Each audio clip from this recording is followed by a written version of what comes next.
Hello నమస్తే. Karnataka Priyanka Kharge versus RSS మళ్ళీ గొడవ మొదలైంది. వాళ్ళకి గతంలో ఒకసారి గొడవ అయింది, మళ్ళీ ఇప్పుడు రెండోసారి గొడవ మొదలైంది. కర్ణాటకకి సంబంధించిన ఆర్ఎస్ఎస్కి versus Priyanka Kharge, home minister of Karnataka. ఇప్పుడు గతంలో ఒక స్టేట్మెంట్, ఇప్పుడు స్టేట్మెంట్ ఆల్మోస్ట్ సిమిలర్. ఈరోజు జరిగిన గొడవ ఏంటంటే, అతను చాలా రోజుల నుంచి కర్ణాటకకి సంబంధించిన హోమ్ మినిస్టర్, డైరెక్ట్ హోమ్ మినిస్టరే ప్రియాంక ఖర్గే డైరెక్ట్ హోమ్ మినిస్టర్కి థ్రెట్ కాల్స్ వస్తున్నాయి, మేము చంపేస్తామని చెప్పి థ్రెట్ కాల్స్ ఇస్తున్నారని చెప్పేసి ఆయన చాలా రోజుల నుంచి చెప్తున్నాడు. ముఖ్యంగా ఆర్ఎస్ఎస్ వాళ్ళు బెదిరిస్తున్నారు, నన్ను చంపేస్తామని చెప్తున్నారని చెప్పేది హోమ్ మినిస్టర్ని. హోమ్ మినిస్టర్నే బెదిరిస్తే ఇంకా కామన్ మ్యాన్ పరిస్థితి చూడండి. ఓకే, అతను చాలా రోజులు చెప్తున్నాను, నాకు థ్రెట్ కాల్స్ వస్తున్నాను. ఆల్రెడీ ఒక అతన్ని అరెస్ట్ చేశారు కూడా అక్కడ. దాన్ని మళ్ళీ కాల్స్ వచ్చాయని చెప్పేసి ఈరోజు అతను ఒక ప్రెస్ మీట్ పెట్టి ఏమంటాడంటే, నన్ను మళ్ళీ టార్గెట్ చేస్తున్నారు, నన్ను థ్రెటన్ చేస్తున్నారు. ఏమన్నాడంటే, యాక్చువల్గా ఇతను ఏమన్నాడంటే, మల్లికార్జున్ ఖర్గే కుమారుడు అనమాట, ప్రియాంక ఖర్గే. అతను కర్ణాటకలో కమ్యూనలిజాన్ని స్ప్రెడ్ చేయనీయము, ఈ కమ్యూనల్ డివిజన్ని మేము స్ప్రెడ్ చేయలేము, దాన్ని మేము అడ్డుకుంటాము అని అన్నాడు. అడ్డుకున్నామంటే ఆయన్ని థ్రెటన్ చేశారట అతన్ని. మోరోవర్ ఈ బీజేపీ సపోర్టర్స్ అయినటువంటి వాళ్ళు కూడా బాగా అటాక్ చేశారు అతన్ని, అక్కడ లోకల్గా అటాక్ చేశారని చెప్పేసి అతను ఈరోజు ఒక స్టేట్మెంట్ చేశాడు. Tell them to keep the documents ready to register their parental political organisation. Tell them to keep their documents అన్నాడు అనమాట. మిగతా అంతా రాయలే. Tell them to keep their documents అన్నాడు. అంటే అర్థం ఏంటి, డాక్యుమెంట్స్ని రెడీ చేసుకోమనంటే ఆర్ఎస్ఎస్ వాళ్ళని అని అన్నాడు అతను. అంటే అతని ఉద్దేశం ఏంటంటే, రిజిస్ట్రేషన్ కాలేదు ఇంకా, ఆర్ఎస్ఎస్ అనేది ఇంకా రిజిస్టర్డ్ సంస్థ కాదు అది.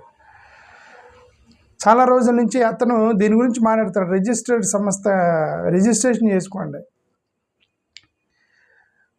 నాకు ఇది చదవగానే నాకు ఒకటి గుర్తొచ్చింది. అదే మన ఆంధ్రప్రదేశ్లో చర్చిలన్నిటికీ రిజిస్ట్రేషన్ లేదని చెప్పి వెంటబడుతున్నారు కదా. నాకు ఇది చదవగానే ఇదేం సమయం, అసలు ఎవరైతే చర్చిలు రిజిస్ట్రేషన్ లేదని చెప్పి వెంటబడుతున్నారు వాళ్ళకే రిజిస్ట్రేషన్ లేదట.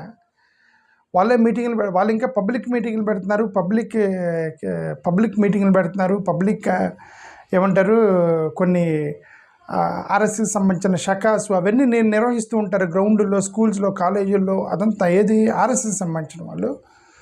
అసలు ఆర్ఎస్ఎస్ రిజిస్టర్డ్ కాదట. ఆర్ఎస్ఎస్ రిజిస్టర్డ్ కాకుండా పబ్లిక్ మీటింగ్లే పెడుతున్నారు వాళ్ళు. వీళ్ళు ఎక్కడో లోకల్గా ఇంటర్నల్గా పెట్టుకునే వాళ్ళకి మీకు పర్మిషన్ లేదు అది అని హెరాస్ చేస్తున్నారు. నాకు ఇప్పుడు ఈ రెండు కంపేర్ చేస్తే అర్థమైంది. అంటే వాళ్ళకి రిజిస్ట్రేషన్ అవసరం లేదు, కానీ ఎస్సీలకి రిజిస్ట్రేషన్ ఉండాలి, ఎస్సీలకి మాత్రం రిజిస్ట్రేషన్ ఉండాలి, దళిత చర్చలు మాత్రం రిజిస్ట్రేషన్ చేసుకోవాలి. నాకు ఒకటైతే అర్థమే, అంటే టార్గెటే కదండి, ఇది డామినెన్సే కదండి. నా జేబులో పెన్ను లేకుండా వచ్చి నీ జేబులో పెన్ను ఎదురని కొట్టారనుకోండి, అంతే కదా. ఇప్పుడు వీళ్ళు ఆర్ఎస్ఎస్ రిజిస్టర్డ్ సంస్థ కాదట అది. ఆర్ఎస్ఎస్ రిజిస్టర్డ్ సంస్థ కానప్పుడు చర్చల సంస్థ లేదని వాళ్ళు వచ్చి వీళ్ళని దాడి చేస్తున్నారు, వీళ్ళని రిజిస్ట్రేషన్ లేదని. అది నాకు గుర్తొచ్చింది ఈ ట్రాన్సాక్షన్ చూడగానే. అందుకని Priyanka Kharge tell them to keep they ready documents, ముందు రిజిస్ట్రేషన్ చేయమనండి అని అన్నాడు ఈరోజు. గతంలో ఆర్ఎస్ఎస్ మోహన్ భగవత్ గారు ఆయన ఏమన్నారంటే, ఆర్ఎస్ఎస్ అనేది బాడీ ఆఫ్ ఇండివిజువల్సే, రిజిస్టర్డ్ ఆర్గనైజేషన్ కాదు అన్నాడు. బాడీ ఆఫ్ ఇండివిజువల్స్ కొంతమంది కలిసి మేము అక్కడ షకాలు చేసుకోవటం, మాట్లాడుకోవటం, మీటింగ్లు పెట్టుకుంటూ చేస్తుంటాము, దానికి రిజిస్టర్డ్ సంస్థ కాదు అని అన్నాడు ఆర్ఎస్ఎస్కి సంబంధించిన మోహన్ భగవత్ గారు. పాపం ఇప్పుడు పాస్టర్లు చెప్తుంది అదే కదా, ఇది చర్చ్ కాదండి, ఇక్కడ మా ఫ్రెండ్స్ మేమందరం కలిసి కూర్చొని ప్రార్థన చేస్తున్నట్టు కొడుతున్నారు కదా. బాడీ ఆఫ్ ఇండివిజువల్సే కదా వాళ్ళది కూడా. ఇప్పుడు వాళ్ళు ఏమంటారు, మాది రిజిస్టర్డ్ చర్చ్ కాదండి, అన్రిజిస్టర్డ్ చర్చ్, ఏదో ప్రార్థన చేసుకుంటున్నాము ఆదివారం వచ్చి. బాడీ ఆఫ్ ఇండివిజువల్సే కదా. మోహన్ భగవత్ గారు అది బాడీ ఆఫ్ ఇండివిజువల్స్ ఇది అన్నారు. సో క్లియర్గా ఒకటైతే అర్థమైంది ఏంటంటే, ఏమంటే మేము ఏదైనా చెప్తాం మీరు చేయకూడదు అనేది మాత్రం అదైతే ఒక పక్క ఒకటైతే అర్థమైందండి నాకు.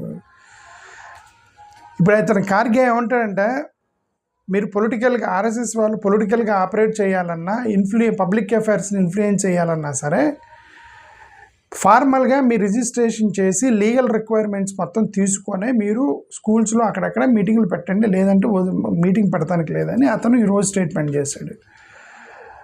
అంటే అతను మళ్ళీ ఆర్ఎస్ఎస్కి సంబంధించిన ఆర్గనైజేషనల్ స్టేటస్ మీద మళ్ళీ అటాక్ మొదలెట్టాడని ఒకటైతే అర్థమైంది. అందుకని అతన్ని బెదిరిస్తున్నారంటే చంపేస్తామని.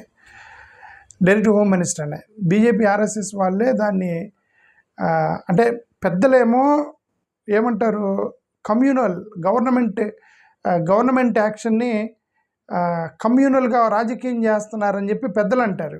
వెనక కుర్రోళ్ళు ఈ మీడియాలో, ఈ సోషల్ మీడియాలో వీళ్ళు బెదిరిస్తున్నారని చంపేస్తామని డైరెక్ట్ హోమ్ మినిస్టర్ని. సో అది ఈరోజు జరిగినటువంటి ఇష్యూ. ఎవరో ఒక అతను పోస్ట్ చేశాడట, పోలీసు అరెస్ట్ చేశాడట ఒక అతన్ని, కులం పెట్టి దూషించాడంట. దళితుడు కదా, మల్లికార్జున ఖర్గే దళితుడు, ఎస్సీ కదా, ఎస్సీకి సంబంధించిన ఇతను కూడా ఎస్సీని పెట్టి కులం పెట్టి దూషించాడంట. నేను చంపేస్తామన్నాడంట. సోషల్ మీడియాలో పోస్ట్ చేశాడట, నేను చంపేస్తామన్నా ఎస్సీ నా కొడుకు ఏదో అని ఉంటారు, ఓకే దళిత నా కొడుకు ఏదో ఏమన్నారు, కులం పెట్టి దూషించారు అన్నారు. సో వెంటనే అతన్ని అరెస్ట్ చేశారు గతంలో. ఓకే, ఎందుకు అతను బెదిరిస్తున్నారంటే అతను ఆర్ఎస్ఎస్ని బ్యాన్ చేస్తానని చెప్పి అతను 2-3 సార్లు స్టేట్మెంట్ చేశాడు, అందుకని మేము తిడుతున్నామని వీళ్ళు అంటున్నారు. ఎవరు, ఆర్ఎస్ఎస్ బీజేపీ వాళ్ళు ఏంటంటే ఆర్ఎస్ఎస్ని బ్యాన్ చేయాలంటున్నాడు అతను ఎక్కడ పడితే అక్కడ, అందుకని మేము అతన్ని అటాక్ చేస్తున్నామని చెప్పి వీళ్ళు అంటున్నారు. సరే మీరు నన్ను అటాక్ చేస్తున్నారు కాబట్టి బీ రెడీ విత్ పేపర్స్ అని అతను ఈరోజు స్టేట్మెంట్ చేశాడు. సో ఇది కర్ణాటకలో జరుగుతున్న మళ్ళీ కొత్తగా మళ్ళీ వచ్చింది, పాతదే మళ్ళీ తిరగదొక్కారనమాట. గతంలో వీళ్ళు ఒకరినొకరిని ఎలా దూషించుకున్నారు. గతంలో ఈ ఆర్ఎస్ఎస్ వాళ్ళు ఏమన్నారంటే, ఇతను స్టేట్మెంట్ చేస్తుంటే ఒక స్టేట్మెంట్ చేశారేమని, మీరు ఆర్ఎస్ఎస్ని తప్పుగా చూపించి ఏదో ఒక భయంకరమైనటువంటి సంస్థగా మీరు ప్రొజెక్ట్ చేసి మీరు రాజకీయం చేయడానికి ట్రై చేస్తున్నారు, ఇది మంచి సంస్థ అని చెప్పేసి వాళ్ళు ఎవరు ఆర్ఎస్ఎస్ ప్రెస్ మీట్ పెట్టి గతంలో ఒక గొడవ అయింది కదా, కోర్టుకు వెళ్ళారు దాని గురించి. మీరు ఆర్ఎస్ఎస్ని హైలైట్ చేసి ఇదేదో దుర్మార్గమైన సంస్థగా మీరు దాన్ని చూపించి ప్రజలను భయపెట్టి ఆర్ఎస్ఎస్ అంటే భయపడేటట్టు చేసి మీరు మమ్మల్ని డిమానైజింగ్ చేస్తున్నారు, అంటే ఈవిల్గా చూపిస్తున్నారు ఆర్ఎస్ఎస్ని అని చెప్పి వాళ్ళు ప్రెస్ మీట్ పెట్టి ఖండిస్తున్నామన్నారు.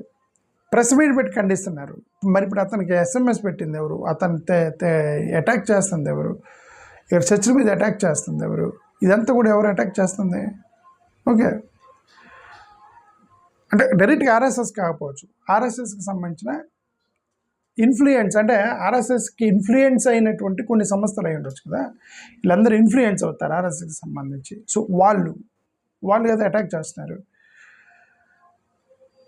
అయితే ఖార్గే గతంలో ఏమన్నారంటే, మీరు గవర్నమెంట్ ఎడ్యుకేషన్ ఇన్స్టిట్యూషన్స్లో కానీ ఎక్కడైనా సరే మీరు ఐడియాలజికల్ టీచింగ్ ఇవ్వాలి అంటే మీరు మా పర్మిషన్ తీసుకోవాలి, డైరెక్ట్గా వెళ్ళి స్కూల్స్లో కాలేజీలో చేయొద్దు అని గతంలో రిస్ట్రిక్షన్ పెట్టారు వాళ్ళు.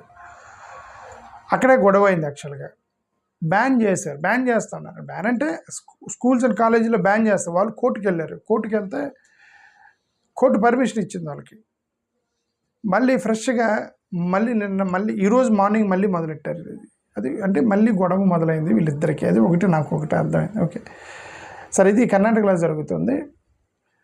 అంటే ఇది స్పెసిఫిక్గా మాట్లాడుతాను, పాత న్యూస్ స్పెసిఫిక్గా మాట్లాడటానికి కారణం ఏంటంటే నాకు ఇది చదవగానే అర్థమైంది. అదే చెప్తున్నా, వీళ్ళకి రిజిస్ట్రేషన్ లేదు, మీ చర్చలకు రిజిస్ట్రేషన్ లేదని చెప్పి వాళ్ళ మీద అటాక్ చేస్తున్నారు అనేది నాకు ఇక్కడ కనెక్ట్ అయ్యి నేను ఇది మాట్లాడాను. ఓకే, థ్యాంక్ యూ, నమస్కారం.